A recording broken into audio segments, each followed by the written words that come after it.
Let's set up for shoulder stand practice or salamba sarvangasana. I'm going to use 2 blankets here.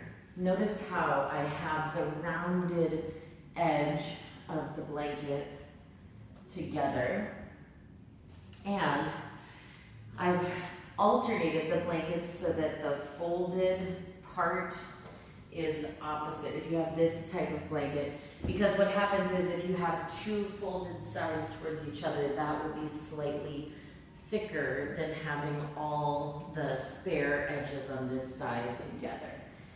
So I've got the folded edges together on this side, fringes at the other, but then I've alternated the first blanket and the second blanket so that I have as even of a surface as possible.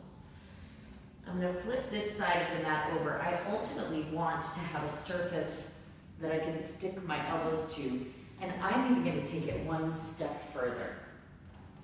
I'm going to roll up this side of the mat so that my elbows have a little lift underneath them, because my elbows are narrower than my deltoids, than my shoulders.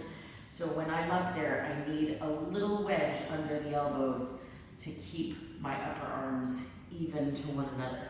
Like if you have a bookcase at home, sometimes you need a little furniture wedge to keep the bookcase level.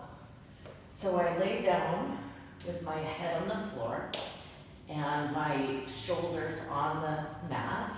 My elbow is on that little roll up, and then I roll all the way up, hold onto my back, and lift up into it. So you want the neck to be relatively free, so you're not pushing your chin to your chest, but you're also not pushing your head into the floor. Free up the neck.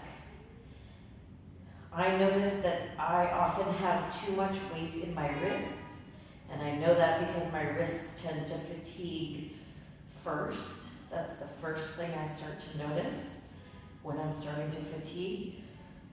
So the lift that's under the elbows helps to get me a little bit more out of my wrists than I would be otherwise.